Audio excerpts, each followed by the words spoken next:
je suis forcé de revenir visiblement sur la VOD, où je parle de la stratégie de la France Insoumise concernant Louis Boyard et la défaite à Villeneuve-Saint-Georges, où j'ai pu paraître très énervé et je me suis fait traiter de faux alliés, de traître, de séditieux. Apparemment, je suis un agent pour le Parti communiste, donc je n'ai de leçons à donner à personne. Alors moi, j'aimerais bien qu'on revienne un peu sur cette période, hein, qui m'a l'air d'être assez complexe pour la France Insoumise. Nous sommes dans un contexte effectivement où le Parti Socialiste n'a pas censuré, et à partir de là, nous avons eu des affiches qui, honnêtement, moi, je trouve assez dégueulasses. C'est mon avis, des affiches où on voit des gens du PS et des gens du RN ensemble en disant c'est les mêmes, en gros, ils sont alliés. Une stratégie que la France Insoumise a longtemps combattue quand ça la ciblait elle-même. Je trouve que c'est pas très honnête, voilà, si je peux me permettre. Et bon, voilà. Et si vous voulez, j'aimerais qu'on revienne, qu'on fasse un examen de conscience, tout simplement, sur ce qu'a été la stratégie, ce qu'est la stratégie. On va parler un peu de manière globale sur beaucoup de choses. En reprenant tout simplement, par exemple, les posts de blog de Manuel Bompard, pour qu'on comprenne ce qui s'est passé et quelle analyse on peut en faire. Est-ce qu'il n'y a pas eu un revirement, en fait, de stratégie? Peut-être pas un revirement de stratégie, mais un revirement dans la communication qui est un peu, et moi c'est le sentiment que j'ai depuis un moment, c'est quoi qu'il arrive, quels que soient les résultats, la France Insoumise revendique des victoires, là où irrémédiablement elle n'est confrontée qu'à des défaites. Et moi, ça me désole, parce que j'ai envie de victoire. J'ai envie de gagner. Vraiment. J'ai envie qu'on gagne. Et je me pose la question de comment y faire, et j'ai l'impression que la stratégie qui est mise en place n'est pas une stratégie gagnante. Pourtant, si on reprend le post de Manuel Bompard du 6 septembre 2024, que je vais tout de suite vous montrer, nous sommes dans une stratégie, la stratégie du 4e bloc, hein, qui est, ma foi, parfaitement théorisée, si je peux me permettre, qui est vraiment la stratégie gagnante, c'est littéralement le titre, 4e bloc, la stratégie gagnante de la France Insoumise. Une stratégie qui, bon, écoutez, moi tout ça, on se répète ici à tort et à travers, vous comprenez évidemment de quoi il s'agit. Il s'agit de montrer que la France Insoumise pour gagner doit finalement être autonome dans le NFP, surtout vis-à-vis du Parti Socialiste. Arrêter en gros de perfuser les autres partis de gauche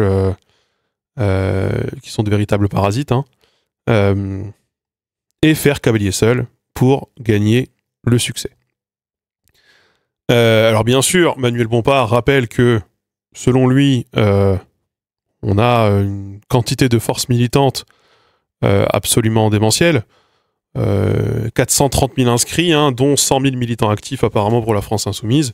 C'est absolument difficile, hein, de faire ce constat. D'ailleurs, j'ai vu qu'Éric Zemmour revendiquait avoir le parti avec le plus de militants actifs, à savoir 70 000. Il n'y a pas plus tard qu'il y a 2 jours sur BFM TV. La guerre des chiffres, bon, encore une fois, qu'est-ce qui caractérise un militant? Est-ce que c'est le fait d'être inscrit? Est-ce que c'est le fait de cotiser? Historiquement, c'était le fait de cotiser, hein. C'est comme ça qu'on caractérisait un militant avant tout. C'est celui qui donnait une partie de son salaire au mouvement. Depuis 2017, avec l'arrivée des mouvements à la place des partis, tels que la France Insoumise ou la République En Marche, on a eu un peu un revirement sur la considération de qu'est-ce que c'est dans cette guerre des chiffres, qu'est-ce que c'est qu'avoir des gens qui nous soutiennent. C'est un peu difficile à dire, très honnêtement. Bon, cette guerre des chiffres, elle n'est pas très intéressante, hein, si je peux me permettre. Donc on va pas forcément épiloguer là-dessus. Alors Manuel Bompard, là nous sommes en septembre, hein, nous rappelle que tous les journalistes sans exception avaient pronostiqué la victoire du Rassemblement National, ce qui est plutôt vrai, hein, ce que j'avais pronostiqué moi-même d'ailleurs. C'est vrai que là-dessus, on s'est tous trompés, et heureusement, la forte mobilisation nous a permis de contrebalancer la dynamique et le Front républicain, hein, permis de contrebalancer cette poussée du Rassemblement national, ce qui est plutôt une chose effectivement qu'on peut rappeler, et comme quoi tout est possible. Vraiment. Bon, après, là, ça va chercher dans les détails. Ici, dans tout un paragraphe où on nous explique que les sondages, les faux sondages notamment, où le fiasco des instituts de sondage, c'est lié notamment avec des commandes qui viennent directement du Parti socialiste, commandées par des fondations présidées par Jean-Marc Ayrault, ancien ministre de Hollande, alors qu'Hollande lui-même est potentiellement était à ce moment-là candidat aux législatives, etc., etc. Bon, peu importe, tout ça n'est pas très très intéressant. Ce qui nous intéresse, c'est quoi la stratégie du quatrième bloc. Enfin, parce que vous n'allez pas apprendre du tout ici, si je skip toute cette partie-là, vous n'allez pas apprendre maintenant que la France insoumise et le Parti socialiste ne s'aiment pas beaucoup, et ne s'aiment pas beaucoup essentiellement d'ailleurs pour des raisons, je sais qu'on n'aime pas le formuler ainsi, mais moi vraiment j'y reviens en permanence pour des raisons historiques et personnelles, au-delà de raisons purement stratégiques, puisque quand on regarde encore une fois les sondages électoraux et les prises de position d'Europe Écologie Les Verts, on constatera qu'il y a beaucoup moins d'animosité entre Europe Écologie Les Verts et la France Insoumise qu'il y en a entre le Parti Socialiste et la France Insoumise, là où pour moi Europe Écologie Les Verts, c'est l'électorat le plus à droite du NFP. En tout cas, une partie de l'électorat Europe Écologie Les Verts est le plus à droite. C'est celui, comme on le voyait dans les sondages d'opinion, entre 2022 et 2024, celui qui avait la plus grande porosité avec une partie de la droite, avec notamment les macronistes. Donc, c'est pas uniquement des critères de sociologie électorale ou de stratégie électorale ou des stratégies des différents partis ou de culture de parti. C'est vraiment aussi une question d'interpersonnel, tout comme les guerres entre la France Insoumise et le PCF sont liées à des considérations historiques plus qu'à des considérations idéologiques, en tout cas pour une partie d'entre eux.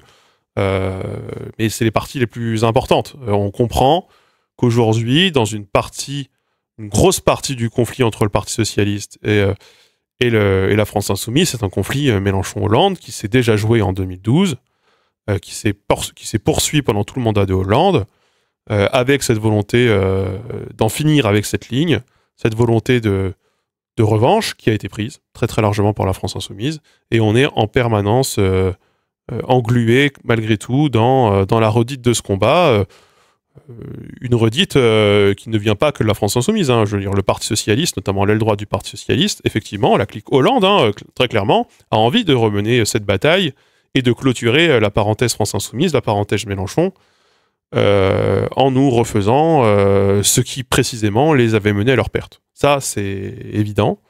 Quoi qu'il en soit, on est malgré tout sur des guerres interpersonnelles, même s'il ne faut pas parler de ça quand on est militant. Théoriquement, la ligne communicationnelle, c'est de dire que c'est strictement un conflit de ligne. Non, ce n'est pas qu'un conflit de ligne, c'est aussi un conflit de personnes, et c'est peut-être même surtout et avant tout un conflit de personnes. La France insoumise et le Parti communiste sont, si jamais on prend les programmes, sur des lignes qui sont très similaires, et pourtant il y a conflit. Europe Écologie Les Verts et la France insoumise sont peut-être les lignes les plus irréconciliables au sein du NFP, et pourtant Europe Écologie Les Verts et le parti du NFP c'est avec Europe Écologie Les Verts que la France insoumise a les meilleures relations au sein du NFP, paradoxalement. Donc voilà, peu importe. La stratégie du quatrième bloc, selon Manuel Bompard, c'est une stratégie qui apparemment est basée sur une analyse rigoureuse des résultats des élections présidentielles et législatives de 2022, c'est écrit tel quel. À l'issue de 2022, c'est vrai, Manuel Bompard le rappelle, le champ politique s'est organisé en 3 blocs d'égale importance. Un bloc populaire réunissant les électeurs du Front populaire, moi je ne pense pas que ce soit un bloc populaire. C'est un bloc de gauche, je ne suis pas...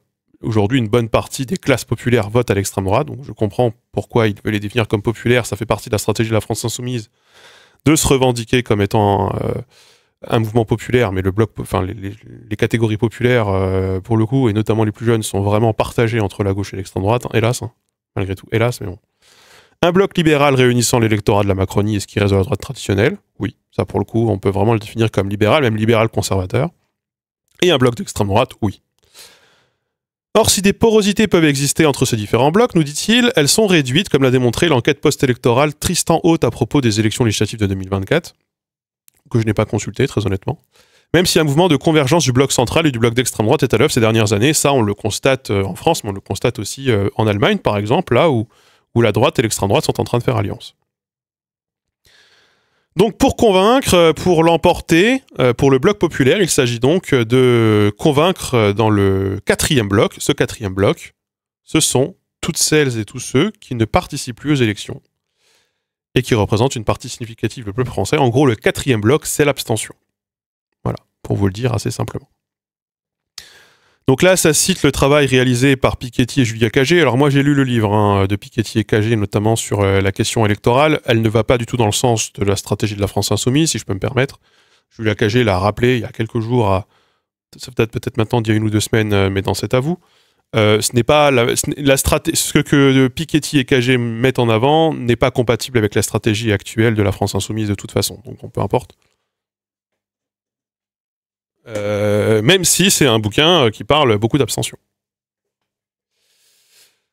Donc l'abstention se concentre d'abord sur les catégories sociales et les zones des territoires qui correspondent aux lignes de force du bloc populaire. Donc les catégories des territoires, citons-les directement, alors voilà, on va lire la citation. Si toutes les catégories de territoires avaient la même participation, tout en continuant de voter en moyenne comme elles le font actuellement, alors le score du bloc libéral progressiste serait sensiblement plus réduit. Compte tenu du fait que la participation est particulièrement faible dans les communes pauvres urbaines, une telle remontée de la participation conduirait à une forte hausse du score du bloc social écologique. Oui, effectivement. Leur analyse de l'histoire électorale démontre aussi que les différences de la participation entre les électorats ne sont pas une fatalité. Donc, en gros, les 10% les plus riches participent aujourd'hui davantage à l'élection que les 10% les plus pauvres. Mais c'est tout le bouquin de Cagé et Piketty. Le bouquin, il fait, je sais plus, 1500 pages. Enfin, il est énormissime. Montre justement une histoire de l'abstention et une histoire de la mobilisation dans les élections. Il y a toute une partie là-dessus. Franchement, si jamais vous voulez vous renseigner, allez lire. C'est long. Franchement, c'est long. Mais effectivement, historiquement, ça n'a pas toujours été le cas. Ce surplus de participation était largement porté par un vote ouvrier fort en faveur du projet communiste. Oui, il y avait beaucoup de corps intermédiaires, il y avait beaucoup d'espaces de sociabilisation, les tiers-lieux, comme on peut les appeler parfois, ce qui favorisait aussi et consolidait la mobilisation et l'implication politique de toute une partie de la population qui aujourd'hui en est désintéressée ou exclue d'ailleurs, on pourrait même dire.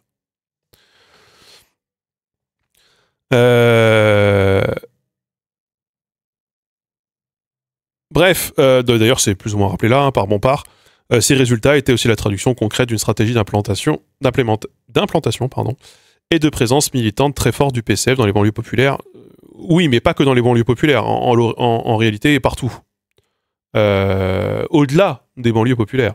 Dans les villages, dans les moindres villages, y compris de territoires qui sont aujourd'hui à droite ou à l'extrême droite, on trouvait le PCF et un PCF qui investissait massivement des associations populaires, que ce soit le club de foot, le truc de la kermesse, de machin et tout. Donc et c'était en lien avec la CGT. Donc en lien avec les différentes entreprises, pas que des entreprises d'ailleurs. On retrouvait un peu ça. Moi, quand j'étais jeune, par exemple, le club de judo était tenu par les cheminots, de gauche d'ailleurs, plus précisément. Et donc tous les gamins de cheminots et tous les gamins de CGT se retrouvaient à faire du judo, dans le même club, au même endroit. Donc c'est-à-dire qu'il y avait aussi toute une vie sociale qui était structurée au-delà du simple dépôt SNCF, où il se passait quand même beaucoup. Il y avait les repas de la SNCF, il y avait le repas des retraités, il y avait les repas de la CGT. Il y avait tout un truc. Mais bon, peu importe. Donc, c'est pourquoi le mouvement de la France Insoumise a fait le choix depuis sa création de développer des outils nouveaux, comme les caravanes populaires, Très honnêtement, c'est dommage que ça ne fonctionne pas plus. Je connais des gens qui font partie de ce genre d'initiative. Elles ont un... et qui ont encore fait partie de cette initiative pour l'élection législative partielle de l'IS Loufoque. Il y a un mal fou à visibiliser ce genre d'initiative. Hélas, hein, c'est vrai que ça existe, mais c'est pas extrêmement visible.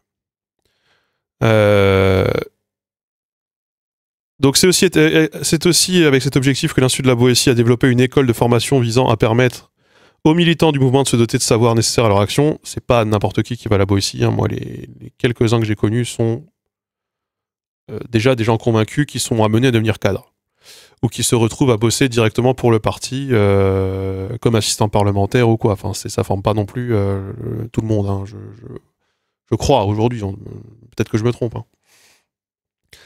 Là où, pardon, mais du coup j'étaye, mais là où, effectivement, à l'époque du PCF à 25%, on avait beaucoup de formations politiques en local, mais parce qu'on était sur d'autres échelles, c'était aussi une autre temporalité, très honnêtement.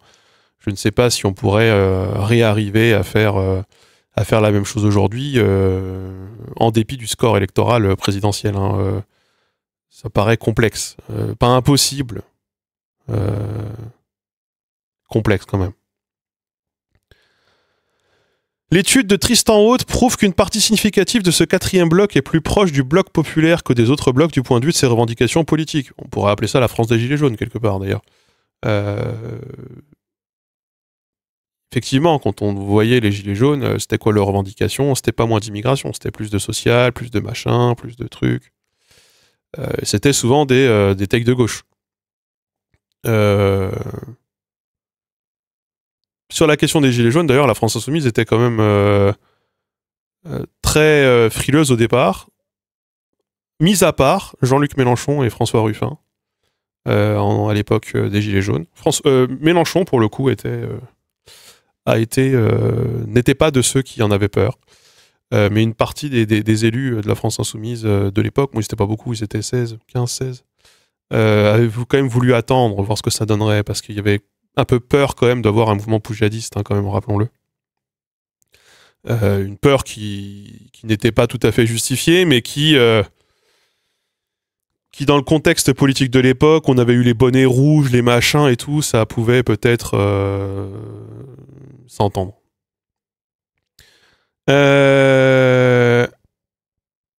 Donc, c'est sur la base de ce constat que la France Insoumise a tourné son orientation stratégique et son activité militante vers la nécessité de ramener dans le champ politique des gens qui en étaient éloignés, déçus par les trahisons de l'orientation libérale du Parti socialiste et réfugiés dans une abstention de rejet vis-à-vis des structures traditionnelles de la gauche politique.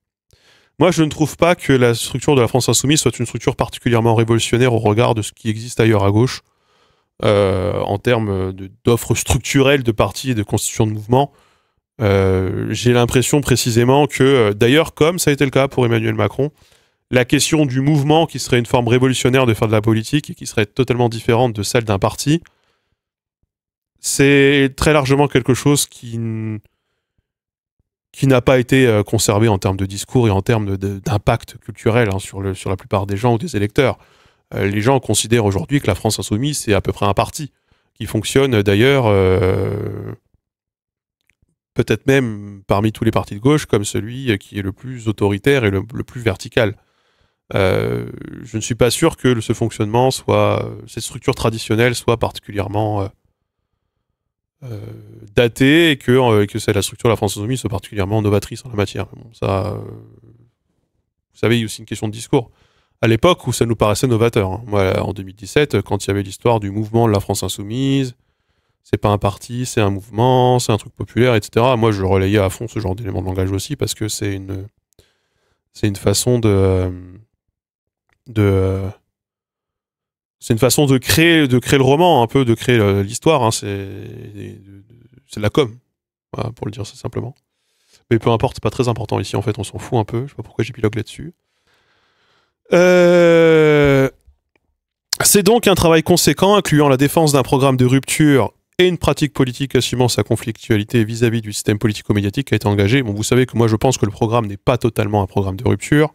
Pour autant, je pense que c'est une très bonne première étape et que c'est ce par quoi il faudrait commencer, hein, malgré tout.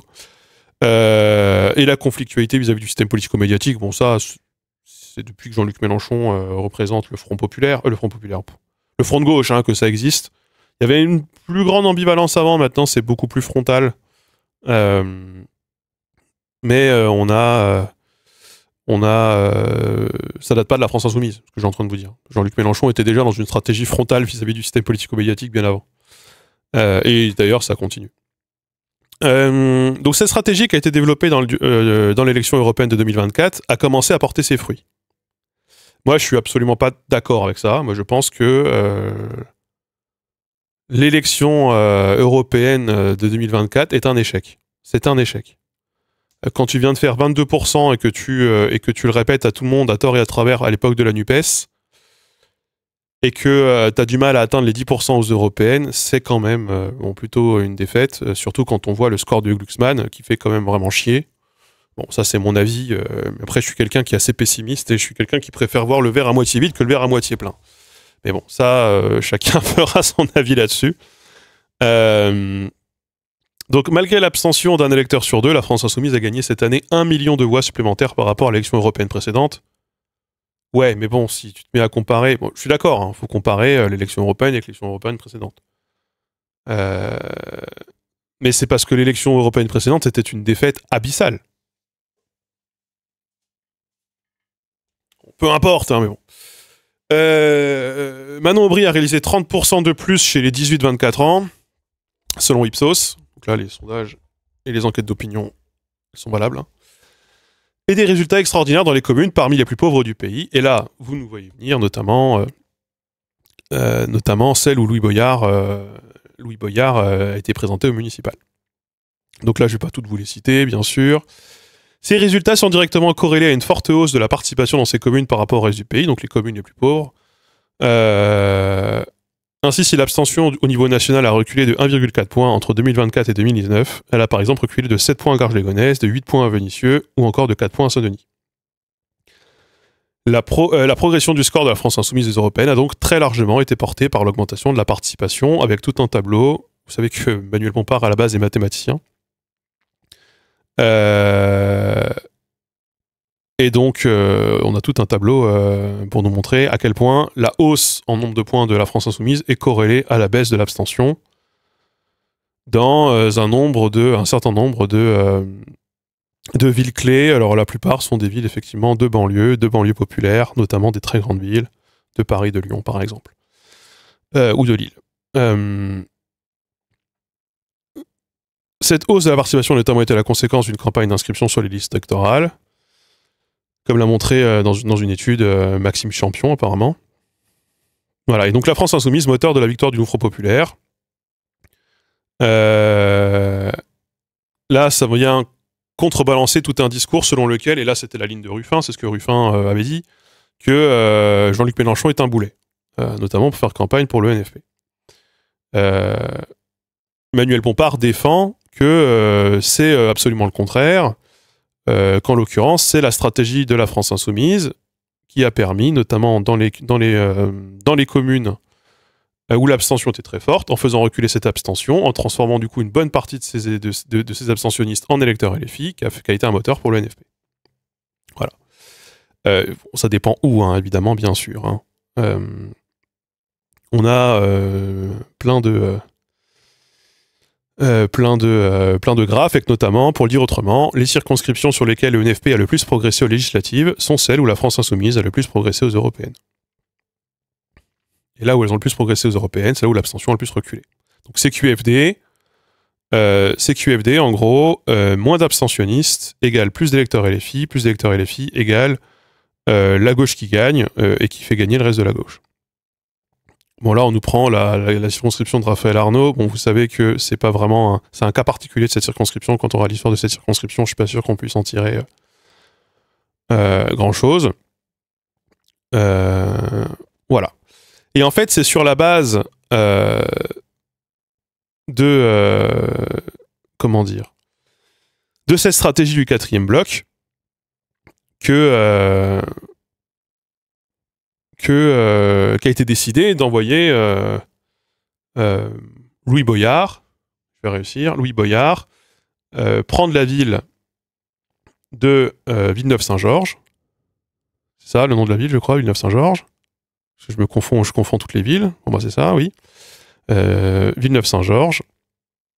Et comme l'abstention avait vraiment beaucoup reculé, que cette abstention, ceux du vote France Insoumise, moins d'abstention, plus de mobilisation, égale la France Insoumise qui gagne, et qui gagne seule. Elle n'a pas besoin de gagner avec qui que ce soit d'autre. Il se trouve que, alors là je me permets, on va d'abord lire ce que Manuel Bompard tire de cette élection de Villeneuve-Saint-Georges, dans un article qui s'appelle « Les leçons de Villeneuve-Saint-Georges », publié le 3 février 2025, donc. Puisqu'effectivement, vous savez, bon, je ne vais pas vous spoiler, la France Insoumise considère que cette défaite est notamment due aux autres forces de gauche. L'objectif serait d'imposer une lecture biaisée d'un épisode pour tenter de démoraliser les troupes de la France Insoumise. Or, il ne faut surtout pas nous démoraliser, donc c'est l'une des raisons pour lesquelles il faut transformer des victoires en défaites, j'imagine. Moi, je ne crois pas... Je ne crois pas que ce soit l'idée. L'idée, c'est aussi d'essayer de comprendre ce qui s'est passé, plus que vouloir à tout prix démoraliser les gens, puisque si on se trompe, bah, ça peut être bien de changer de stratégie, malgré tout. Je trouve que ça mélange tout. Là, ça mélange la non-censure. Bon, bref, peu importe. On va directement arriver à ce qui nous intéresse. Ainsi, dans Marianne, Alexis Corbière, donc ça c'est bien sûr Manuel Bompard qui écrit, Alexis Corbière nous explique que cette élection était imperdable sans nous démontrer pourquoi. Il faut donc lui rappeler que cette ville était dirigée par la droite. Celle-ci avait en effet largement gagné la dernière élection municipale avec plus de 70% des voix. La droite était d'ailleurs majoritaire aux élections régionales de 2021, où elle atteignait plus de 58% au premier tour de l'élection législative, blablabla. Donc en gros, ce qu'on essaie de nous dire... et on nous rajoute, la victoire à Villeneuve-Saint-Georges était évidemment un défi très difficile. Le truc, c'est que, et je l'ai noté par là, puisque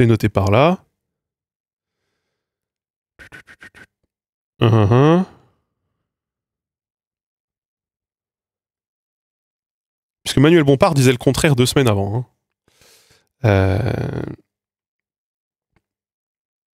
Putain, je l'ai noté où?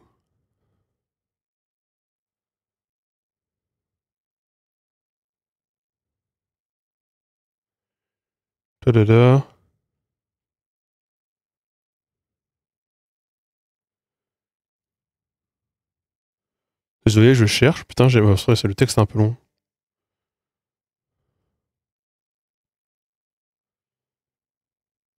On verra après, je vais le retrouver. Évidemment, le discours n'était pas du tout celui-ci. 2 semaines avant l'élection, était considéré comme imperdable parce qu'on ne prenait pas comme référence la municipale précédente 6 ans plus tôt, mais précisément le résultat des élections européennes et des élections législatives. Mais là, bon, comme on a perdu, on nous explique que non, mais il faut comparer au municipal. Bon, peu importe. Dans cette commune, une grande partie de l'électorat populaire s'est détournée de la gauche au cours des derniers mandats de la majorité PCF, PS, Europe Écologie Les Verts. Celle-ci réalisait donc 3835 voix au second tour de la municipale en 2014. Elle ne récoltait plus que 1398 voix au second tour de la municipale de 2020. Il fallait donc remonter la pente du dégoût que l'ancienne gauche avait provoqué dans les secteurs populaires de la commune. Donc en fait, c'est la faute à leurs prédécesseurs. Mais bon, ça, j'ai envie de vous dire...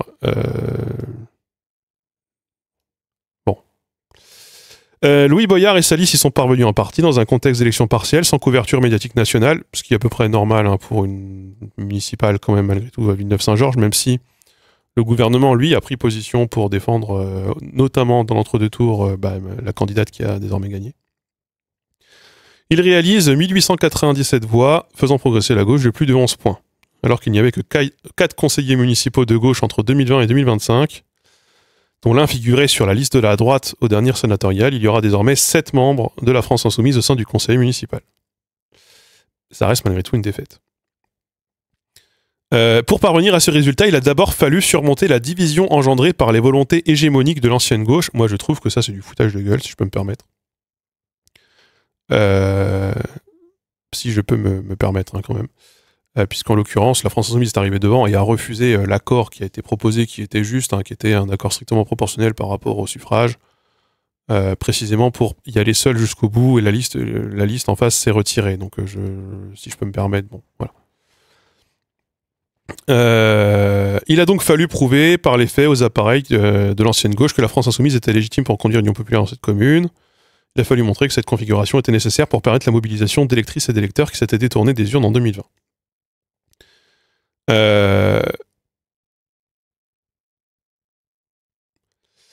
Plutôt qu'une mobilisation claire et franche pour permettre la victoire de la gauche, la plupart de ses composantes ont donc choisi de fragiliser la dynamique impulsée par la liste de Louis Boyard. L'essentiel du traitement médiatique de la campagne du second tour aura donc été capté par les boules puantes de l'extrême droite. Alimenté par le Parti socialiste, qui est du coup accusé de faire le jeu de l'extrême droite, ce harcèlement médiatique aura été accompagné de la mobilisation de toute la droite et de toute l'extrême droite, de Retailleau à Bardella en passant par Zemmour et des dirigeants macronistes. Il aura handicapé le report de voix de la seconde liste de gauche sur Louis Boyard. Donc en gros, ce qu'on nous explique, c'est que la France Insoumise a refusé l'accord, les autres se sont malgré tout retirés, et pour autant, ils n'ont pas fait assez le boulot pour faire gagner Louis Boyard, et que c'est leur faute quelque part, ils ont fait le jeu de la droite et de l'extrême droite, notamment le Parti Socialiste, qui pour le coup est un partenaire minoritaire dans l'autre liste, qui est conduite par le PCF.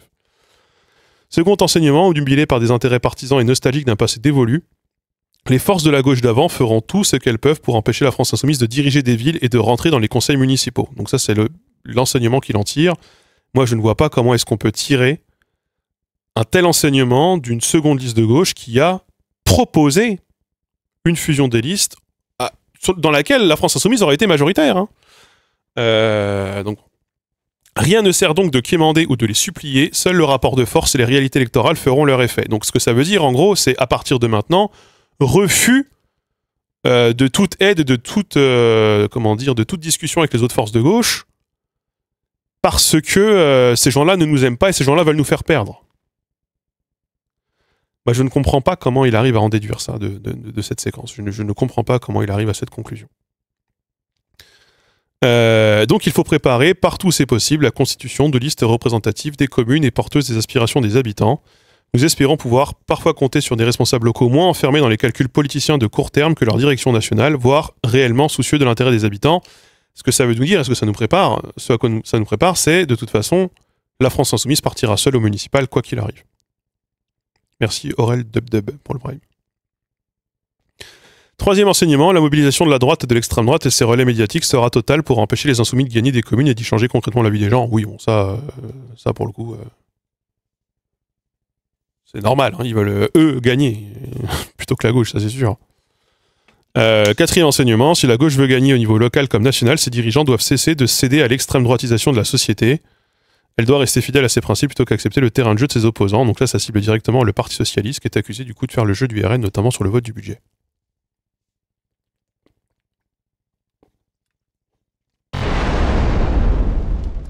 Alors pourquoi, moi, tout ça, ça me froisse un peu? Parce qu'en fait, si jamais on compare la stratégie du 4e bloc et ce qui s'est passé à Villeneuve-Saint-Georges, on remarquera que l'abstention a bel et bien reculé à Villeneuve-Saint-Georges pour les municipales, et notamment, l'abstention a reculé au second tour.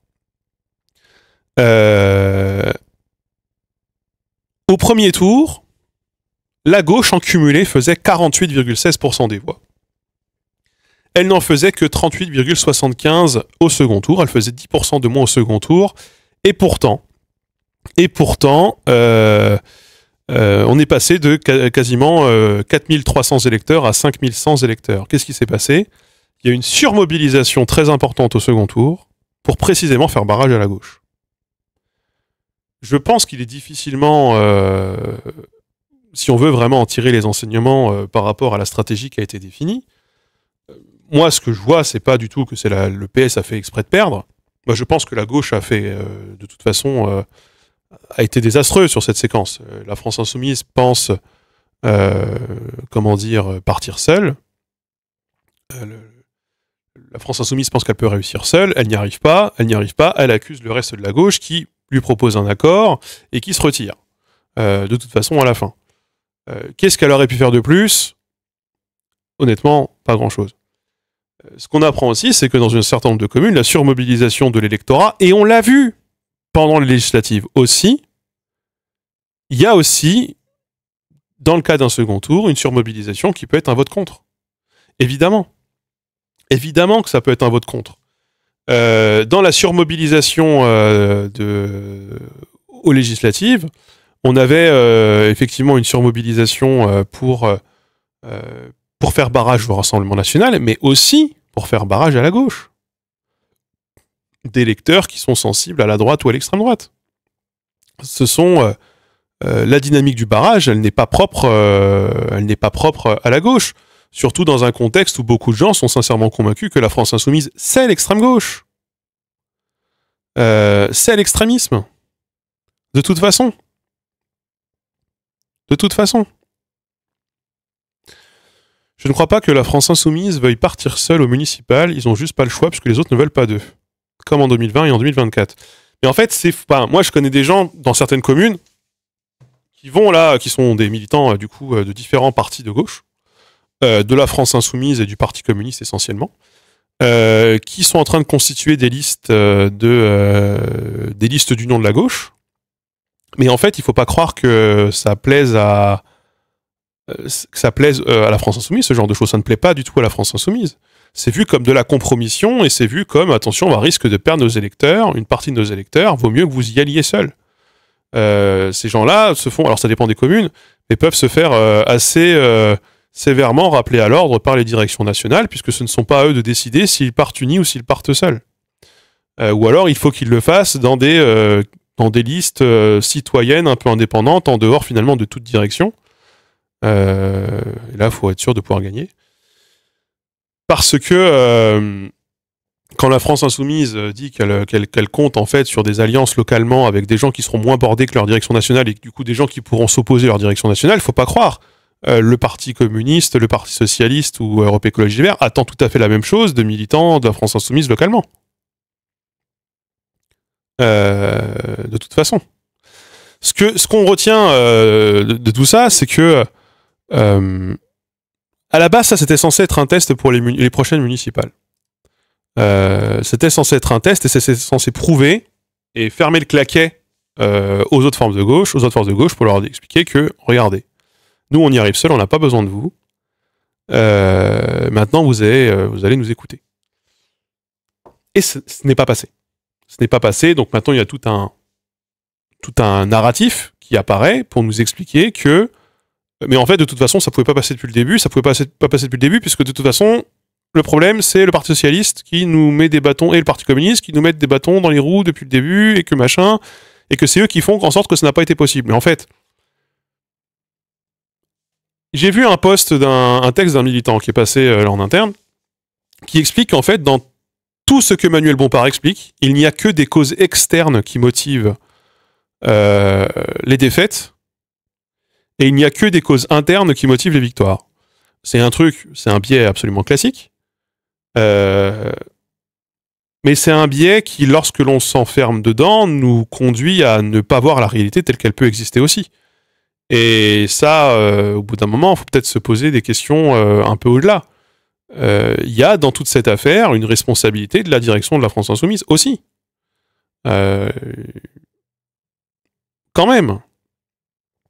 Parce que le pari était fait de se dire, les vrais électeurs de gauche, ceux qui nous ont propulsés et fait gagner très largement dans cette commune aux élections législatives de juillet 2024, les vrais électeurs de gauche ne veulent surtout pas qu'on s'allie avec le Parti socialiste, qu'on s'allie avec le Parti communiste, qu'on s'allie avec Europe Écologie Les Verts. Ils ne veulent surtout pas. Ils veulent une offre de rupture, donc on va débarquer avec nos gros sabots, on va envoyer Louis Boyard et on va tout rafler. Et en fait, c'est une stratégie qui est pas nouvelle. C'est un peu aussi ce qu'avait tenté dans d'autres considérations, mais Jean-Luc Mélenchon à Hénin-Beaumont. Et ça fonctionne assez peu, en fait, tendanciellement. Ça fonctionne assez peu. Et pour moi, l'un des enseignements principaux, c'est que pour moi, ça conforte l'idée que c'est un mouvement qui a du mal à être désincarné, le mouvement de la France insoumise. Le score que Jean-Luc Mélenchon fait en 2022, quand il fait 22% des suffrages, il le fait pas par pure adhésion à un programme. Il le fait par vote utile et parce que c'est Jean-Luc Mélenchon aussi. Je pense que c'est aussi, malgré tout, l'un des enseignements qu'on peut tirer de ce qui est pour moi quand même une défaite la défaite des européennes, parce que rappelez-vous quand même aux européennes, à la base l'objectif c'était d'être premier, après l'objectif c'était de faire plus de 10%, et après l'objectif c'était de faire mieux que il y a 5 ans. Donc plus on avançait dans la campagne et plus l'objectif était quand même bas, comme ça nous assurait de réussir cet objectif. Moi je trouve que c'est quand même une défaite. C'est une défaite d'avoir Raphaël Glucksmann, première force de gauche de ce pays, aux européennes, même si c'est que les européennes et qu'on s'en fout. Non, c'est une défaite. C'est quelque chose qui, moi, me fait chier. Vraiment. Tu sais que Eclipse, tu peux réfléchir hein, dans le chat aussi avant de poster un... Mélenchon n'est plus un boulet maintenant, c'est pas ton argumentation aujourd'hui. Ah, mais moi, je pense que tout ce que j'ai dit depuis le début, Jean-Luc Mélenchon a amené la gauche à un stade, peut-être un autre aurait eu plus de mal à le faire, mais aujourd'hui, il a atteint son plafond de verre. Il est peut-être moment de passer à autre chose. C'est ce que j'ai toujours dit. Mais bon, ça, écoute... Hein. Le truc, c'est qu'aujourd'hui, on est dans une situation où Jean-Luc Mélenchon va être de moins en moins pertinent. De toute façon, il vieillit. Ce sur quoi compte d'ailleurs une partie des forces du PS, si je peux me permettre, notamment un certain François Hollande.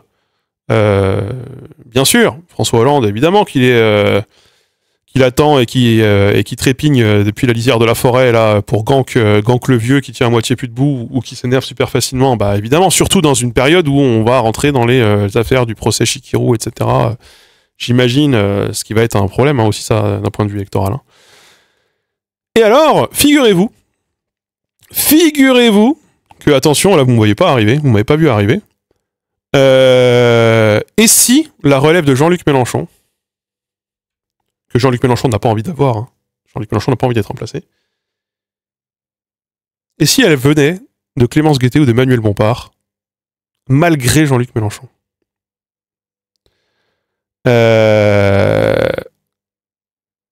Moi, j'ai toujours pensé que la fronde, elle viendrait d'ailleurs. J'ai toujours pensé que la fronde, elle viendrait, ou le contournement, ou le dégommage de Jean-Luc Mélenchon viendrait forcément de quelqu'un qui finirait par s'extraire de l'appareil pour reconstruire un appareil à côté et siphonner, comme Jean-Luc Mélenchon avait lui-même fait avec le Parti communiste et le Parti socialiste. François Ruffin, par exemple. Mais pas que, on pourrait imaginer d'autres personnes. Il se trouve que eh bien, peut-être que la fronde ou la relève viendra, malgré Jean-Luc Mélenchon, de l'un de ses plus proches conseillers. Comme vous dites, peut-être un régicide. C'est possible. C'est possible. Alors, beaucoup de gens ici aiment Mathilde Panot. Moi, Mathilde Panot, elle a un rôle qui fait que elle pourrait pas, de toute façon. Éric Coquerel aussi est en bonne, en bonne position aujourd'hui dans les sondages. Il a été très médiatisé suite aux histoires du budget, etc. Je me base sur quoi ? Je me base sur un article de Politis. Un article de Politis. Puisque du coup, Clémence Guettet est vice-présidente de l'Assemblée nationale, coprésidente de la Boétie, responsable du programme de la France Insoumise. C'est elle qui prend la parole en premier quand Jean-Luc Mélenchon n'est plus là. Et elle commence à faire son petit bonhomme de chemin dans la tête de beaucoup de militants. Je sais pour Coquerel et les affaires de VSS, mais les électeurs, tu sais, ils sont tous bien prêts à défendre Jean-Luc Mélenchon quoi qu'il arrive, alors qu'ils continuent de défendre Quatennens et qu'ils continuent de défendre Quatennens. Donc tu sais, hélas, j'ai envie de vous dire, le critère de violence sexiste ou sexuelle à la France insoumise n'est pas un bon critère. Hélas, j'adorerais, mais on a tous bien vu et on continue de voir que, hélas, c'est pas ce qui empêchera ni les électeurs de voter, ni qu'on puisse choisir qui que ce soit, a priori. Voilà. La grande majorité des militants ne défendent pas Quatennens. Oui, mais ils voteront pour les personnes qui l'ont défendu, malgré tout, si je peux me permettre. Jean-Luc Mélenchon. Jean-Luc Mélenchon continue de défendre Adrien Quatennens. C'est quand même, on peut le dire. Chikirou aussi. On va pas, si tu veux, on peut passer sur l'article. Donc, à gauche, certains imaginent déjà reprendre le flambeau, succéder à celui qui a porté la gauche radicale au plus haut, une transmission que beaucoup considèrent comme logique écrit en gras, bien sûr. Elle vient à la base apparemment du NPA, ce qui pourrait aider, bien sûr. Donc, parti de gauche, front de gauche, mouvement pour une 6ème République, France Insoumise, elle est issue d'une famille politisée, mais pas militante. Mère prof et père homme au foyer. Elle a franchi toutes les étapes du cursus honorum en Mélenchonie. Je me suis toujours senti en colère, estime-t-elle, à son bureau de l'Assemblée, lors de cet après-midi pluvieux du 29 janvier. Donc aujourd'hui, elle est un rouage essentiel de la mécanique insoumise. Après un échec électoral au régional de 2021 en Nouvelle-Aquitaine, Clémence Guettet co-préside l'Institut de la Boétie et dirige en chef d'orchestre le sacro-saint programme du mouvement. Évidemment, ce n'est pas elle qui l'écrit toute seule, mais celle qui coordonne tout le boulot, et le programme est le vrai point de force de la France insoumise, considère Stefano Palombarini, maître de conférence à l'Université de Paris 8. D'ailleurs, c'est quelqu'un que je suis sur Twitter, mais depuis que je suis sur Blue Sky, je ne le suis plus, je crois. Je sais pas si elle est sur Blue Sky.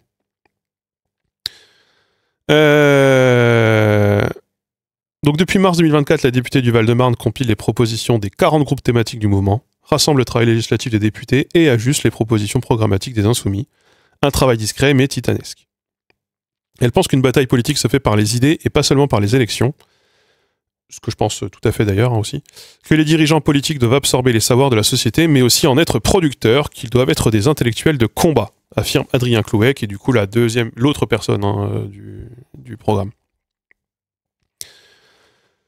Sur son bureau de l'Assemblée nationale trône une pile de livres, parmi eux le dernier essai du philosophe Geoffroy de Laganerie, par-delà le principe de répression, 10 leçons sur l'abolitionnisme pénal. C'est très dur à dire, ça a l'air d'être chiant comme livre. Et le dernier bouquin de Chapoutot, Chapoutot qui est un insoumis désormais, qui sort d'ailleurs un dernier bouquin là en ce moment, sur l'arrivée d'Adolf Hitler au pouvoir en 1933 d'ailleurs, sachez-le. Bouquin que je pense acheter et lire d'ailleurs, parce que ça m'a l'air d'être assez intéressant, et apparemment il veut tordre le cou à une idée reçue selon laquelle c'était vraiment le prime du parti nazi 33, alors que c'était plutôt apparemment le moment où il est en train de vaciller et le moment où il y a beaucoup de conflits internes. Donc ça m'intéresse quand même pas mal. Donc obsédée par la question idéologique, c'est sur le terrain des idées qu'elle se sent le plus utile pour le moment. En 2016, elle intègre l'équipe chargée de l'élaboration du programme sous la direction de Charlotte Girard. Charlotte Girard qui entre-temps, par ailleurs, a été sortie de LFI. Charlotte Girard qui est l'ex aussi du coup de François Delapierre, qui était pressenti pour être le successeur de Jean-Luc Mélenchon avant qu'il décède, hélas, d'une tumeur au cerveau. On rappelle, c'était à l'époque du parti de gauche. Donc elle était encore étudiante. C'était une intello, bien sûr, apparemment. Voilà. Fac de lettres à Poitiers, Sciences Po Paris, AgroParisTech. Visiblement, un beau CV. Hein. Donc, durant l'été 2024, elle mène pour le compte de LFI les discussions face aux émissaires socialistes, écologistes et communistes. C'est une personne sérieuse, compétente et calme. Elle a mené à équilibre ses négociations. Donc ça, c'est un conseiller du PS qui le dit. Elle est très habile et agile dans la discussion. Elle peut garder son calme, y compris quand elle a eu affaire à des gens qui cherchaient des points de rupture. Donc ça, c'est un écologiste qui lui dit ça. Donc visiblement, elle a aussi le respect et visiblement la considération de ses alliés du NFP. Assise à son bureau de l'Assemblée, elle semble partager à l'identique les thèses et les mots de Jean-Luc Mélenchon. Ça, c'est clair. c'est clair. Il est difficile de savoir s'il a déjà existé une petite différence entre elle et lui, selon un ancien insoumis. Une copie conforme parmi les socialistes, notamment sa loyauté sans faille à son mentor énerve. Elle incarne le mélenchonisme chimiquement pur dans ce qu'il y a de plus sectaire et de plus intolérant, lâche un membre de la direction du PS. J'imagine qu'on est de l'autre côté, qu'on n'est pas de celui d'Olivier Faure. Peut-être c'est elle que pour avoir une influence au sein du mouvement critiqué pour son absence de démocratie interne et sa capacité à purger ceux qui osent élever la voix, elle ne doit pas prendre trop de distance avec l'ancien ministre de Lionel Jospin. Putain, il va kiffer Mélenchon qu'on parle de lui comme ça. Je ne mesure pas sa marge d'autonomie dans la réflexion et l'action par rapport à lui, juge Laurent Baumel. S'il est très éloigné du bruit et de la fureur, du triple candidat à la présidentielle, le reste de la gauche a bien compris qu'elle était entièrement alignée à lui. Donc en gros, elle a exactement les mêmes idées, mais elle n'a pas la même stratégie de communication quelque part finalement. Bombardée première vice-présidente de l'Assemblée nationale, elle assure que les ors de la République ne l'impressionnent guère. Elle critique cet entre-soi composé de gens qui ont tous fait les mêmes écoles, qui se connaissent, qui ont à peu près tout le même capital culturel. Pour qui ça paraît naturel d'avoir un chauffeur, bon, franchement, quand tu dire ça quand t'as fait Sciences Po, moi, voilà, bon, peu importe, mais bon, c'est pas non plus une ouvrière, hein, du calme. Hein. Malgré son poste prestigieux et son grand bureau, Clémence Guettet se considère comme une révolutionnaire. Blablabla, blablabla. Et donc, succession. Succession. Donc là, ça parle de François Bayrou. Je vais pas tout lire non plus parce que c'est un peu long. Voilà. Depuis la sortie du premier livre de la Boétie paru en septembre, Extrême droite, la résistible ascension, dans lequel elle signe la postface, l'insoumise entame un tour de France dans les territoires de conquête du Rassemblement national, dans la Creuse, en Moselle, dans l'Hérault, dans les Alpes d'Haute-Provence. Ça, c'est une bonne chose. Enfin. Une façon de se faire connaître partout en France et une envie de se confronter au terrain. C'est trop facile de faire des commentaires démoralisants sur la progression de l'extrême droite et ne pas aller aider sur place ceux qui résistent concrètement. Dieu merci, enfin. Ça arrive. Jean-Luc Mélenchon cite régulièrement, apparemment la cite régulièrement comme successeur. Comme Bompard et Panot, Clémence Guettet a une importance capitale dans notre mouvement. Elle fait partie de la relève de Jean-Luc Mélenchon, cite Gabriel Catala, qui lui a succédé au secrétariat général du groupe avant d'être élu député dans le Val d'Oise. Voilà. Bon. La question, c'est si jamais maintenant elle a l'opportunité de court-circuiter elle ou Manuel Bompard, parce que les deux sont en train de faire le Tour de France en ce moment, et les deux sont en train de faire campagne, est-ce que si l'un des deux a la capacité de court-circuiter un peu à la Marine Le Pen, qu'avait court-circuité Jean-Marie Le Pen sans que ça fasse trop de remous, en fait le forcer à faire à lâcher l'affaire, à laisser la main, est-ce qu'elle le fera? C'est une bonne question, ou est-ce que Manuel Bompard le fera? En tout cas, le bail de faire le Tour de France, notamment des territoires du RN, pitié, enfin, quoi, merci. Ça a mis le temps, mais on y est.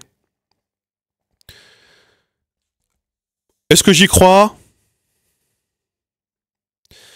Moi, j'ai envie de vous dire que je n'y crois pas. Pourquoi je n'y crois pas? Je n'y crois pas parce que Clémence Guettet est une mauvaise personne, ou parce que Manuel Bompard est une mauvaise personne.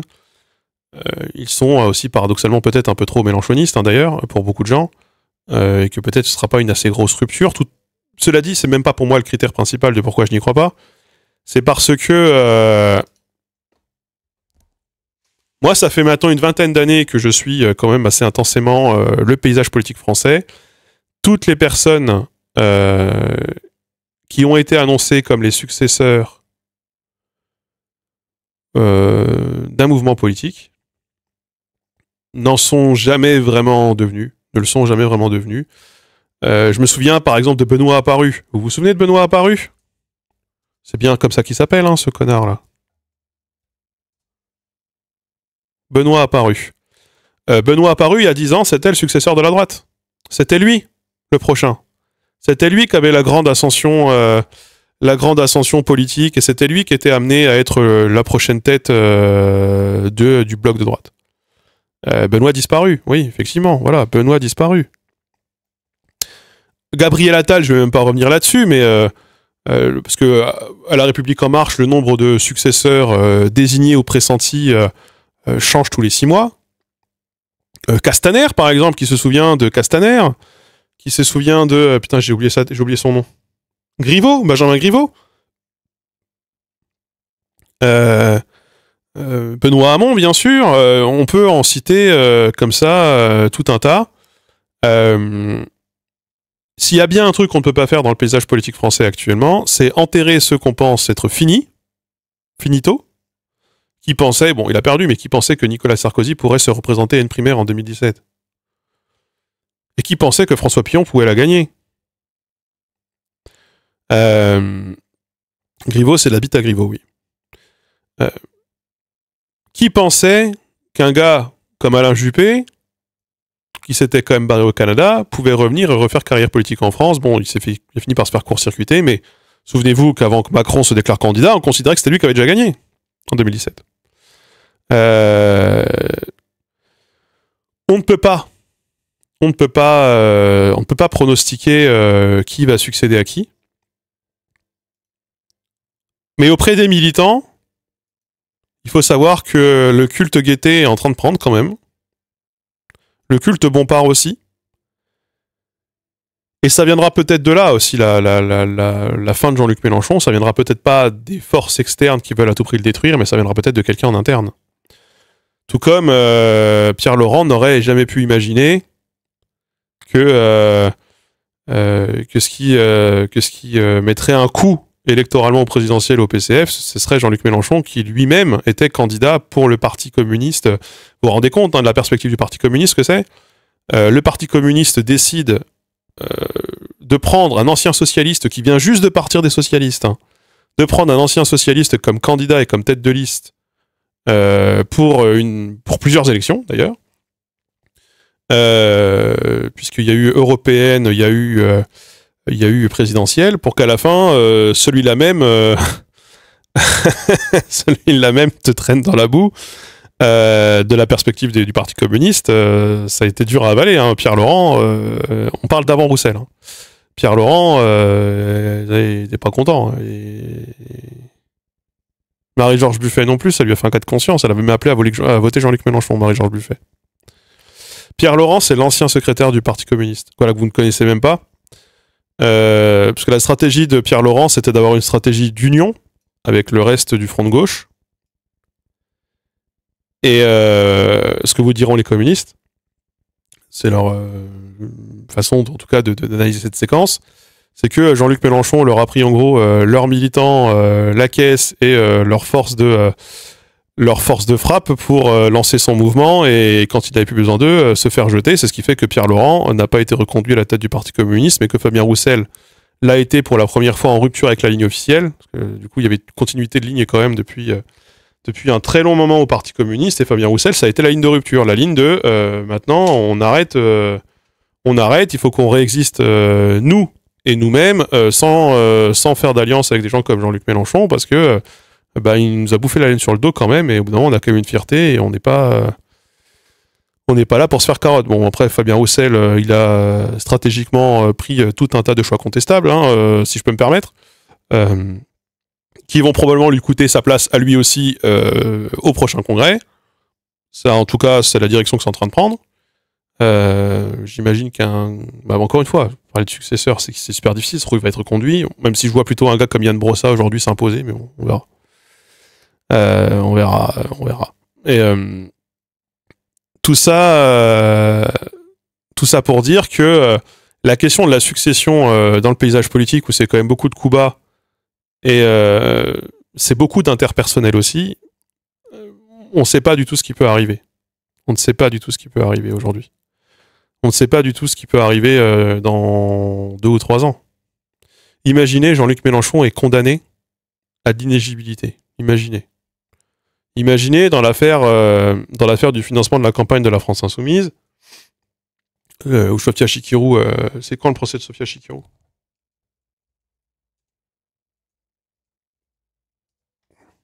Je pense pas que ce soit pu être le cas, mais bon.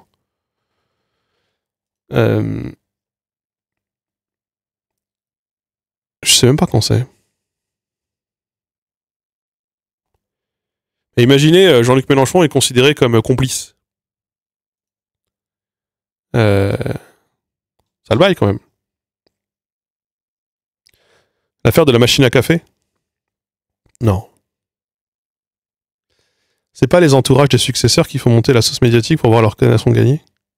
Sans réalité mi-temps derrière, si. Tu penses que c'est du sérieux cette affaire ? L'affaire du financement de la campagne de la France Insoumise ? Ah oui, moi, je pense que c'est du sérieux, oui. Vous savez, moi je pense souvent que les affaires politiques de Mediapart sont des affaires sérieuses.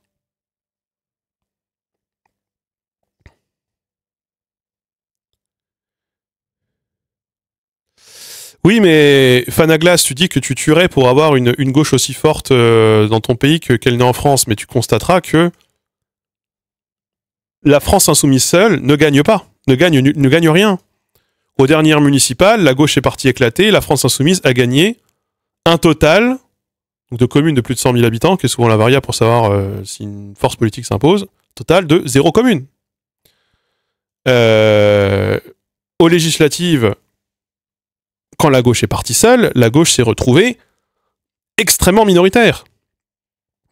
Et vu comme notre système politique fonctionne, dans un régime présidentiel tel qu'il fonctionne, ça ne sert à rien. Enfin, ça sert à rien. Surtout avec la réforme du temps de parole qui a été faite par Emmanuel Macron. C'est sympa, mais il faut gagner au bout d'un moment. Il faut trouver le moyen de gagner. C'est terrible. Du coup, si on lâche la France Insoumise, c'est terminé pour au moins 15 ans. Mais moi, je dis pas qu'il faut lâcher la France Insoumise, c'est pas ce que je vous dis. J'aimerais juste que la stratégie soit... qu'on en finisse, en fait, cette stratégie de la confrontation de gauche. La confrontation de la gauche vs la gauche. Au bout d'un moment, je vais vous refaire un laïus que j'ai beaucoup fait, mais le parti socialiste et la France Insoumise alimentent cette petite musique, cette thèse de la gauche irréconciliable, les gauches irréconciliables. Sauf que si on a deux gauches irréconciliables, comme c'était le cas avec le KPD et le SPD en Allemagne des années 30, face à une extrême droite qui, elle, se concilie avec la droite, on a perdu. On a perdu. C'est évident. C'est terrible. On ne peut pas gagner.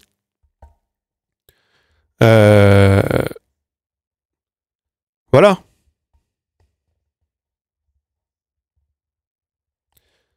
LFI ne fait pas la gauche irréconciliable parce que le PS n'est pas de gauche.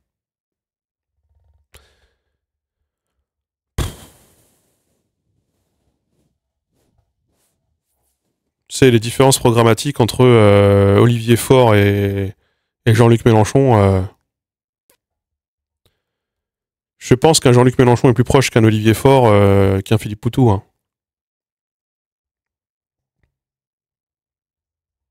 Si je peux me permettre. Avec la droite et le centre, oui, bien sûr. Là, c'est pas le débat. Non, mais c'est juste que y a un facteur de démobilisation aussi.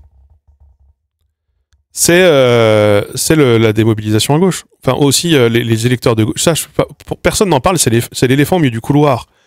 La gauche se démobilise quand elle est désunie. Et putain, il suffit de parler vraiment avec des gens qui ne sont pas des militants pour s'en rendre compte. Il y a des gens, choisir entre 4 partis de gauche différents, ils vont pas voter. C'est plus facile pour eux de se défendre d'être abstentionnistes, en se disant abstentionnistes, que de voter pour la mauvaise chapelle et de se faire emmerder ensuite par leurs collègues ou je sais pas quoi.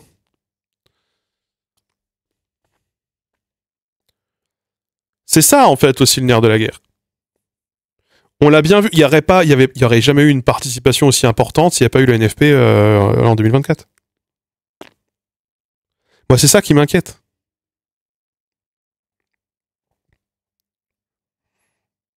Jean-Luc Mélenchon n'aurait jamais fait la déchéance de nationalité, mais Olivier Faure non plus.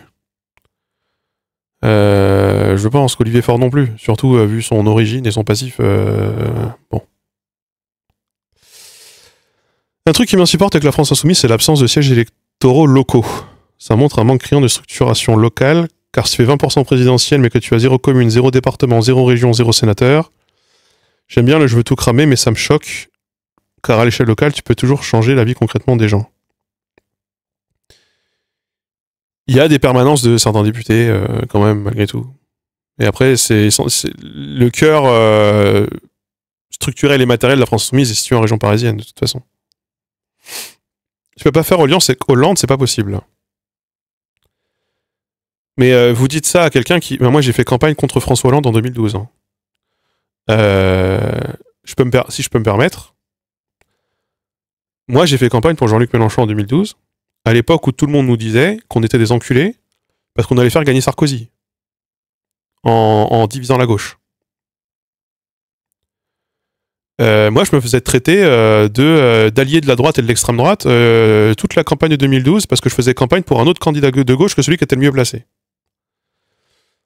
Donc, oui, il est tismé, il est fort. Vietnamien.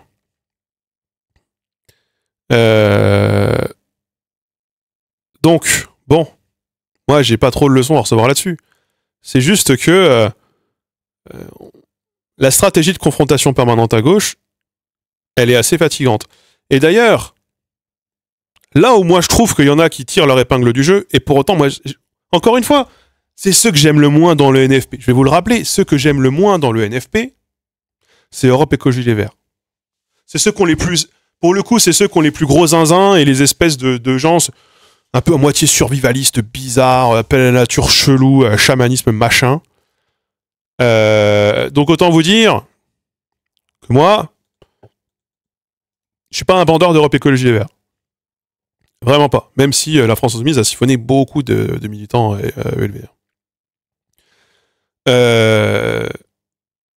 Moi, les bails... bon, bref, peu importe. Et là, vous avez Marine Tondelier. Moi, dans cette confrontation entre le Parti Socialiste et la France Insoumise, ce qui est intéressant de voir, c'est qu'est-ce qu'on fait le PCF et Europe Écologie Les Verts.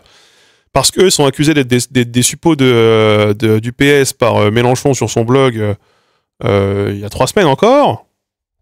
Parce qu'il faisait la stratégie de on va quand même aller discuter avec le gouvernement pour voir ce qu'on peut en obtenir et en sortir de la pièce pour dire on n'a rien obtenu. C'est ce que tout le monde fait, ce que les syndicalistes font depuis un moment d'ailleurs. Pour dire qu'on y va quand même. Et en même temps, ils votent la censure. Donc, ils sont dans un espèce de en même temps, une stratégie du en même temps entre deux pôles extrêmes dans la gauche qui pourraient être représentés dans la gauche du NFP, hein, dans le NFP qui pourraient être représentés par le PS et par LFI. Et donc, du coup, c'est intéressant de voir c'est quoi, eux, leur stratégie propre. Et ça, c'est intéressant. Et là, vous avez Marine Tondelier. Moi, je trouve que là-dessus, c'est terrible. Hein, mais bon. Vous avez Marine Tondelier, qui est maligne, Marine Tondelier. Hein. Bon, quand vous la... Enfin... Et Marine Tondelier, qui en plus a une bonne cote auprès des militants LFI, alors que Marine Tondelier voulait parler de lutte des classes, vous en obtenez pas grand-chose, hein, si je peux me permettre. Marine Tondelier a fait une interview dans Ouest France. Cette interview, c'était hier, le 8 février, où elle dit que son parti, Europe Écologie Les Verts, demande un référendum à Emmanuel Macron, lui qui veut à tout prix faire un référendum et consulter les Français, sur la mise en place d'une assemblée constituante pour débloquer la situation et pour que le prochain président soit élu président de la 6ème République. Oh. Et là, bah désolé, mais oui, moi je suis d'accord, je suis chaud, de ouf. Source STP, bah c'est simple. Vous allez sur le site de Ouest France, hein, c'est pas compliqué. Hein.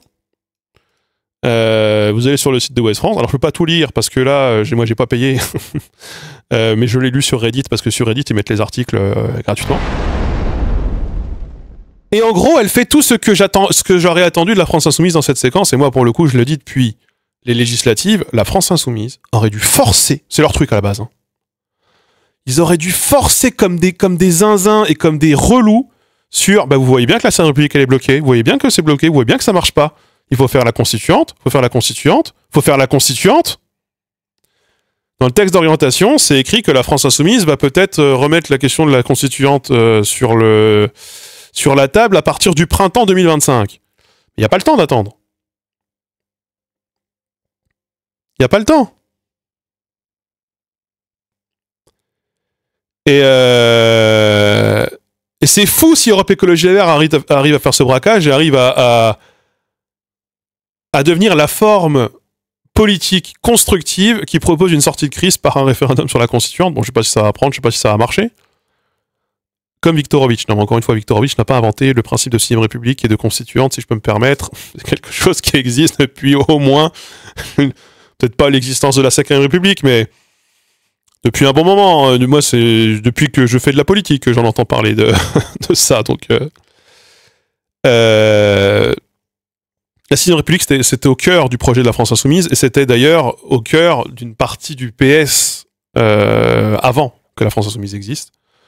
On avait toute une mouvance dans le Parti Socialiste qui demandait la création d'une 6ème République. C'est pas nouveau du tout. Et vous avez Marine Tondelier qui impose, puisque Macron veut à tout prix faire des référendums, eh bien qu'il y ait un référendum sur cette question-là, plutôt que sur l'immigration, plutôt que sur le droit du sol, plutôt que je ne sais quoi. Et Viktorovitch a inventé le communisme. Ouais.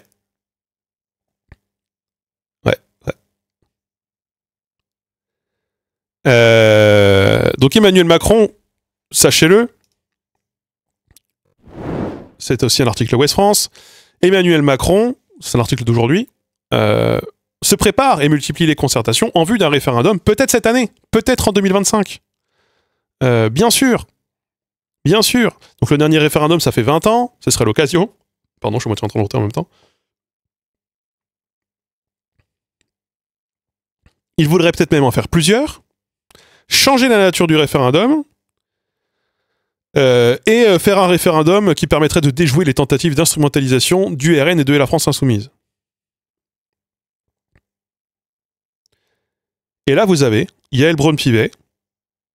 Et franchement, je devrais vraiment vendre mes services d'oracle, parce que ça fait tellement de temps que je le dis que c'est gros comme une maison. Yael Braun-Pivet, elle voudrait un référendum sur une réforme de la Constitution. Voilà.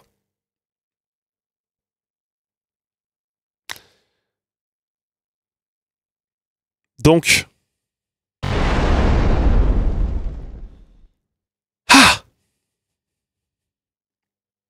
on va peut-être y venir. Ce serait vraiment pour le coup raide. Que ce soit Marine Tondelier qui bénéficie de ce truc, quoi, en termes d'image. Après, c'est pas très étonnant. Dans le groupe d'Europe Écologie Les Verts, vous avez aussi maintenant Raquel Garrido, hein, qui portait à fond cette question de la 6ème République, hein, ou Corbière, hein, qui bombardait avec ça, même à l'époque de LFI.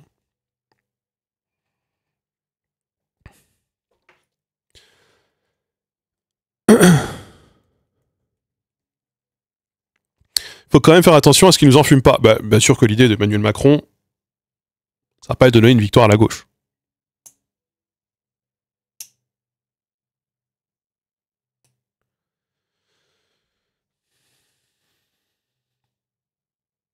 Mais pour moi, c'est là la chose qui est intéressante à voir, c'est dans une période où on re-rentre, et là on va re-rentrer après la non-mention de censure, la non-censure du PS, enfin du gouvernement par le PS, dans le cadre du vote du budget. On s'enlise déjà, et c'était couru d'avance, dans chacun va dire le NFP est mort, vive le NFP, c'est moi le NFP, ça c'est couru d'avance, c'était déjà le cas avec la NUPES. Et on va se retrouver dans la guerre des gauches en permanence, englué pendant au moins les 3-4 prochains mois, et peut-être même jusqu'au municipal. Ça, vous apprenez rien. La question, c'est comment Tondelier, là-dedans, elle arrive à tirer son épingle du jeu, par exemple. C'est ça qui est intéressant de voir. Il y a un monde dans lequel le Parti Socialiste et la France Insoumise, ils perdent. Et moi, ça me ferait chier que ce soit Europe Écologie Les Verts qui remporte le jackpot. Hein.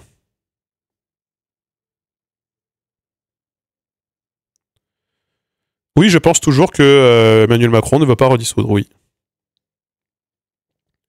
Emmanuel Macron a dit qu'il n'allait pas redissoudre. Emmanuel Macron, son truc en ce moment, c'est les référendums. Qu'est-ce que tu veux qu'il refasse une dissolution? Qu'est-ce que tu veux qu'Emmanuel Macron fasse une dissolution alors qu'il arrive à faire passer un budget aussi à droite? Que c'est pas lui qui en pâtit sur le plan de l'image? Là, Emmanuel Macron, il a un poste rêvé. Emmanuel Macron n'est responsable de rien de ce qui se passe, et en même temps, tout se passe comme il aurait voulu que ça se passe. En termes de ligne politique dans le pays. Qu'est-ce que tu veux qu'il nous fasse une dissolution dans ces conditions? Je l'ai vu poster les vidéos IA là, sur Insta. Qu'est-ce que tu veux qu'il fasse?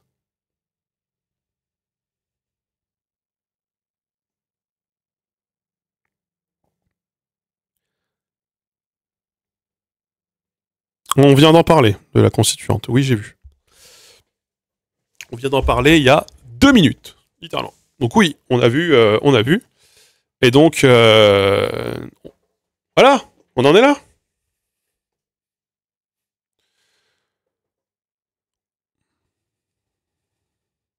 On en est là, et bon, on va voir c'est quoi la prochaine séquence médiatique, mais Là, la séquence médiatique, c'est droit du sol, immigration, identité nationale, tout ce que Sarkozy nous avait fait, quoi.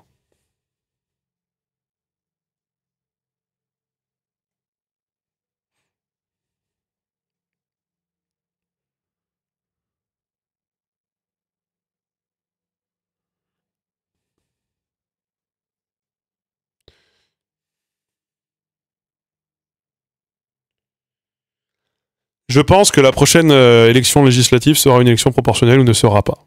Voilà. C'est ce que c'est ce que je crois. Pour l'instant, en tout cas, c'est ce que je crois. Je pense que le Parti socialiste se décidera à voter une motion de censure dans un moment plus opportun. Aussi. Peut-être.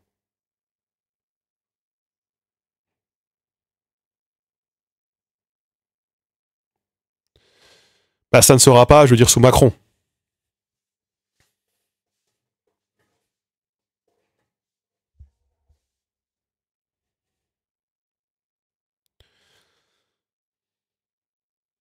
Moi, je suis un peu triste de cette situation à gauche. Voilà, ça me rend triste, ça me démobilise. Voilà.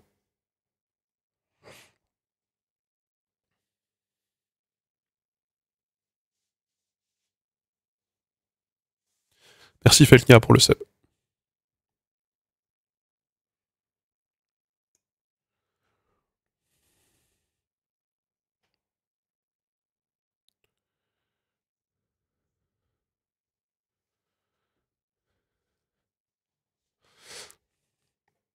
Vivement un mouvement social, mais on...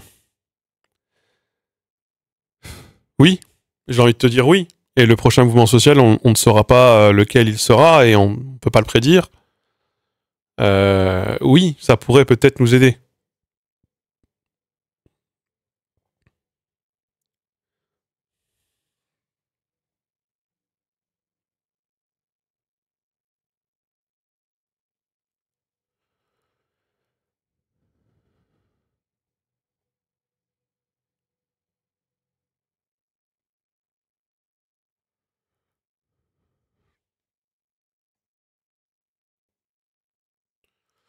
Vous voulez que je vous dise, moi je suis favorable à la proportionnelle intégrale. J'y suis absolument favorable. Parce que vous parlez de proportionnelle. J'y suis absolument favorable. Moi je voudrais qu'on ait une proportionnelle intégrale pour élire le Parlement.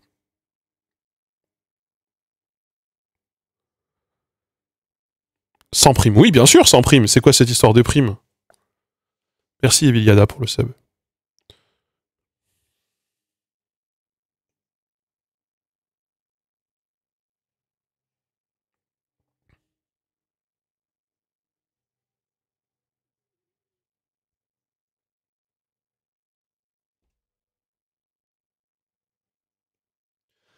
Je ne suis pas sûr que ce serait si défavorable pour la gauche que ça. Euh, je ne sais pas.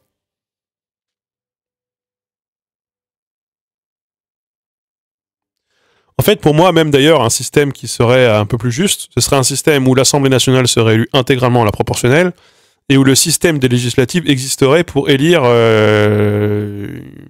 la Chambre des territoires qui correspond actuellement au Sénat. Voilà. Et en fait, tout ça pose un changement de constitution. Il faudrait qu'on sorte du régime présidentiel. Or, je crois que aucun des partis de gauche aujourd'hui n'est dans la logique, sauf peut-être Europe Écologie Les Verts d'ailleurs, n'est dans la logique de sortir du présidentialisme. En tout cas, ni la France Insoumise, ni le Parti Socialiste n'est dans la logique de sortir actuellement du présidentialisme.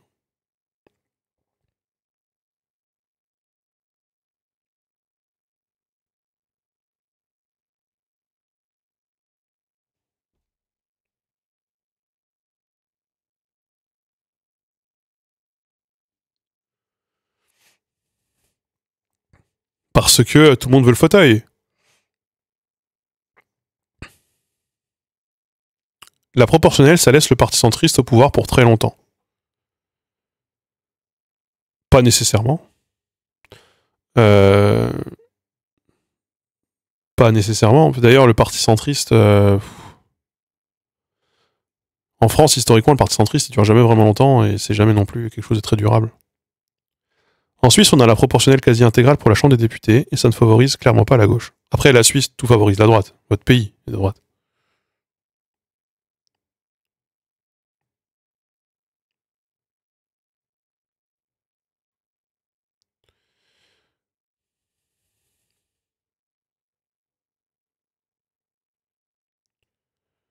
Un au seul tour. Non, mais une proportionnelle intégrale. Chaque député enfin, chaque siège est attribué en fonction du poids électoral de chacune des forces. Je sais pas comment mieux le définir. Hein.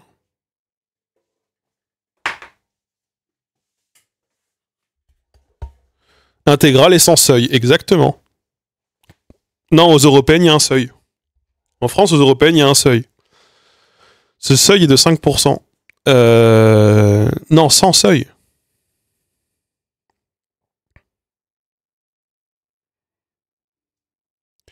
40% RN et Ciotti ont fait comment? Moi, j'ai envie de faire le pari, c'est un pari risqué, mais que dans un système où il y a la proportionnelle, le RN ne fait pas autant de voix au premier tour. Et d'ailleurs au seul tour qu'il y aurait.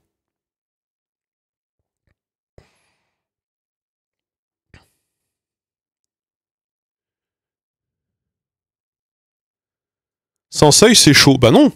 Non, pourquoi ce serait chaud? Bah oui, on aura peut-être des députés UPR, hein, ça c'est sûr. Hein.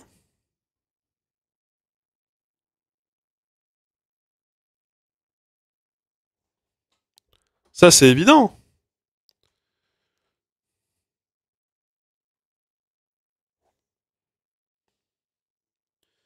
Après, les européennes et les législatives, c'est pas tout à fait comparable quand même en termes d'enjeux.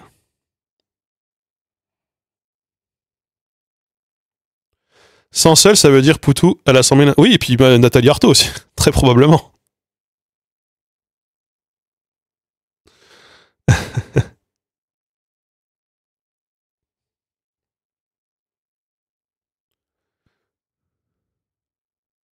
Mais juste eux. Difficile d'imaginer un régime sans président sans y vivre. Il y a quoi comme exemple? La Suisse est dirigée par un conseil. Puis en France, on a par exemple eu le directoire, on a eu d'autres choses.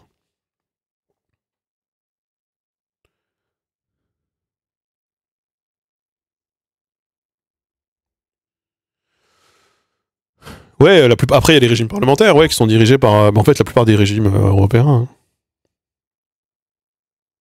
Perso, j'ai pas connu le directoire, je dois bien vous avouer que moi non plus.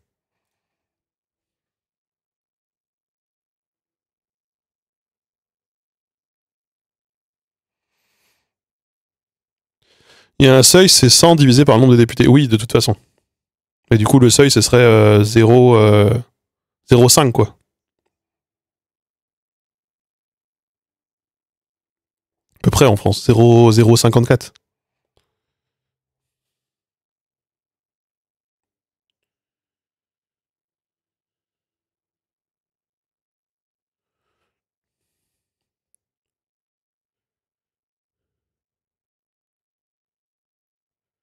0,2.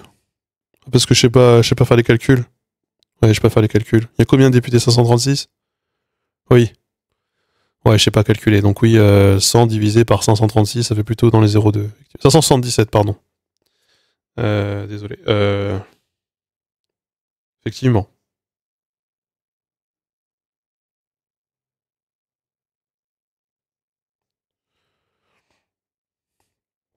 Après, vous savez que le score des législatives est un peu en trompe-l'œil parce que euh, tous les partis ne sont pas représentés dans toutes les circonscriptions.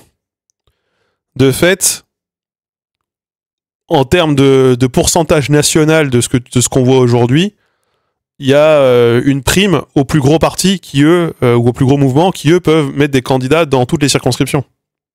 Et qui, du coup, peuvent rappeler le plus de voix à l'échelle nationale, actuellement, aujourd'hui.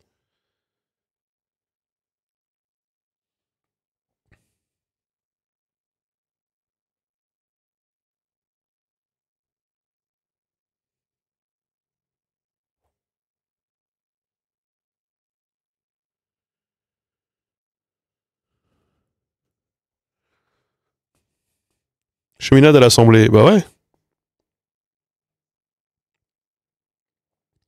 Après, ça ferait des alliances complexes à mettre en place, c'est sûr. Pourquoi pas deux consuls comme dans la Rome antique? Bah, y compris dans la Rome antique, ça a posé des problèmes, hein, quand l'un n'était pas d'accord avec l'autre. Des listes nationales, donc tu te retrouves sans implémentation locale des députés. C'est pour ça que j'aimerais en parallèle qu'il y ait une deuxième chambre, qui soit une chambre, on pourrait dire, des territoires, hein, qui soit pour le coup une chambre avec des députés élus à l'échelon local pour représenter les territoires locaux.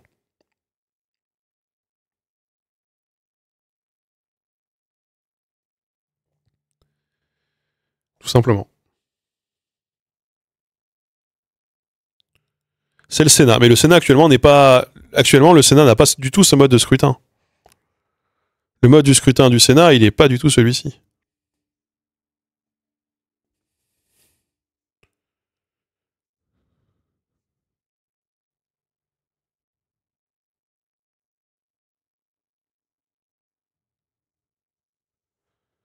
Et le Sénat n'a pas cette fonction, vraiment.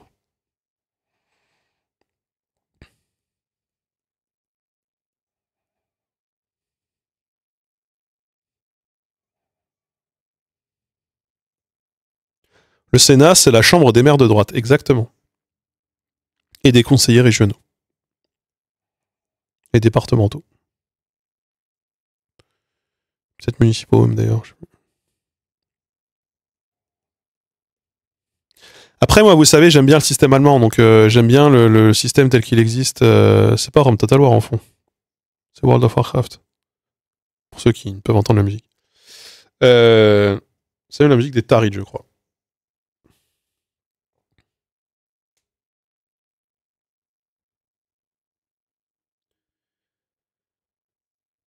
Et pour le coup, on en revient à ce serait pas mal de changer de constitution.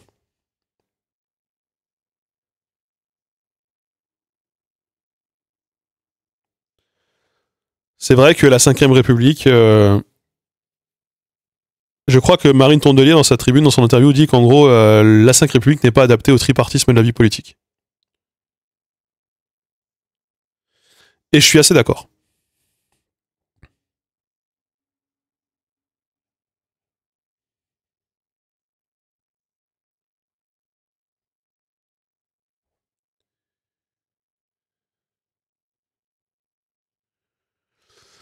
Pourrais-tu répondre à une question? Tu as déjà parlé de Thomas Guénolé à plusieurs reprises dans ce chat et je n'ai pas répondu effectivement. Je ne vois pas pourquoi ce serait pertinent de dire si c'est pertinent qu'il passe dans Touche pas à mon poste ou pas, puisque l'émission va littéralement être supprimée. Mais c'est pas du tout le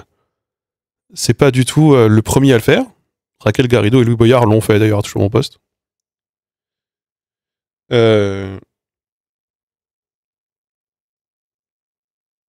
Et en même temps, voilà, je sais pas quoi dire, je sais pas ce que je pense moi-même de ça.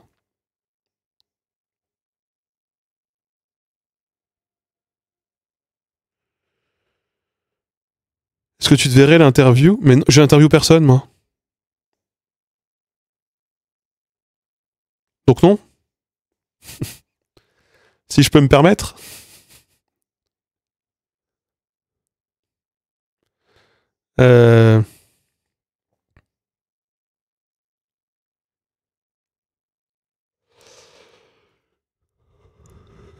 Si, les seules personnes que j'ai interviewées dans le cadre de ma vidéo sur influenceurs et politique, je peux vous dire qui c'est j'ai interviewé Mister MV, Nota Bene,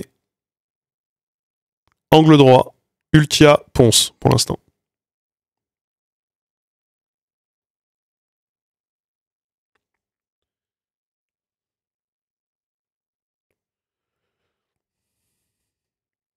Les interviews seront disponibles tout le courant de l'année 2025 sur la chaîne de Best of, je pense. Ou la chaîne de VOD, je ne sais pas.